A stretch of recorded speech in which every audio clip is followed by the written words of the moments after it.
For me, I post either minimum once a day or every other day. Yeah, but in the beginning, I was posting twice a day. Okay. Yeah, like but twice a day. But did you think that was day. important? Twice Absolutely. a day? Hello, thank you for watching Women in Power. Today I'm so excited to be here with Lisa Morales, who has 8 million followers on the social medias. So it is quite safe to assume that she is an authentic, bona fide social media influencer, and that is part of what I want to discuss with you today. When you're on TV for 1 hour. Probably, I was on TV probably 2 hours per week.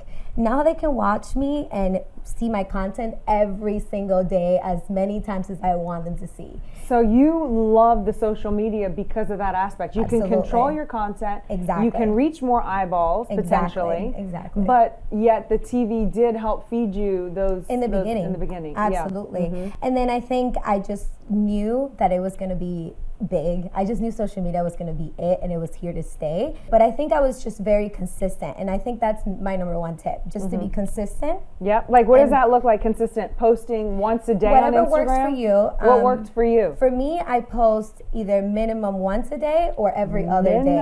Yeah. But in the beginning, I was posting twice a day. Find out what your best days are. Obviously, post on those days and avoid posting on the days that don't work for you. Okay. And so now the app, what's it called?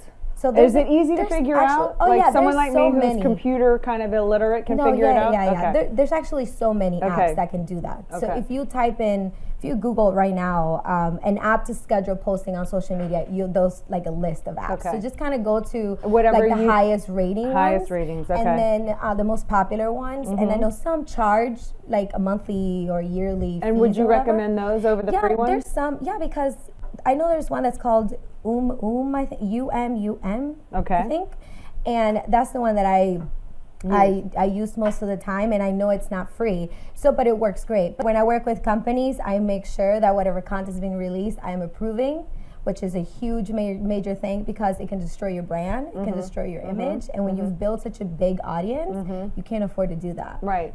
People want to sit back and, okay, we'll wait until they come to me, but I didn't have that mindset and attitude in the beginning. Absolutely Tell me about not. that. How did you go to people? Networking, emailing, direct. So like you would email a random person and say, and send my media kit. And what do you say? Hey guys, I would love to work with you on whatever collaboration. If I had an idea already of what I wanted to do with them, I pitched the idea like, hey, I have a cool concept that I want to do with you guys. And so you'd say, I want to promote this, blah, blah, blah, get in touch with me. And then they get in touch with you and then you say, this is what I charge. And how do you make up what you charge? Based on what you bring in, or is it a made up number? A little bit of everything. It's definitely not like it kind of is a made-up number, I guess you would say. Yeah, everything's a made-up number. Yeah. That's since we're being honest.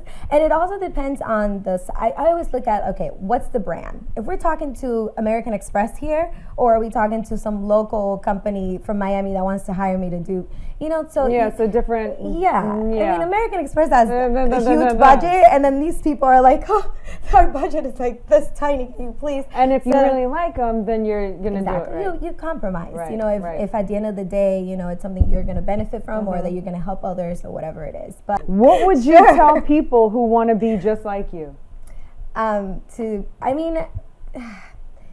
I feel like with me, like I've been on my own and I've been independent my entire life since I was literally 15 years old. I moved out of my mom's house when I was a teenager and like got like a little efficiency and had a full-time job and was going to school and I think that if that's you, because you have to have that drive, you have to have that work ethic, you have to have that hustle, because if you're not a hustle, there's no way you're not going to have the consistency, was what you said. And it doesn't happen overnight. It doesn't happen overnight. And you have to be active. And if you don't have that, you're not going to do it. You'll stop in a week. Where you are right now in your life, you seem like you have everything. You have the career, you have the husband, you've got this new house, you've done the vacations, you make things come to fruition. So you look like you have it all. And I'm sure you do.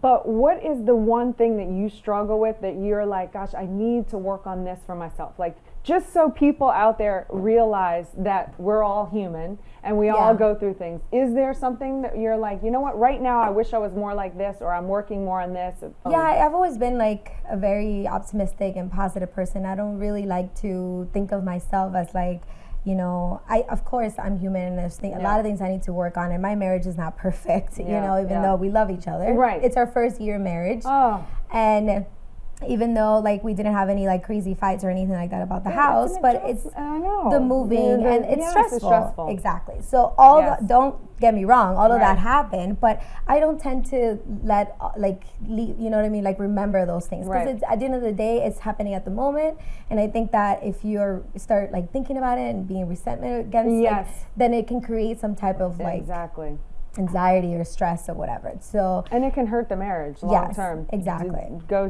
We do that same thing. I try to ignore the losses and make firm the wins. Thank you so much for being on the show.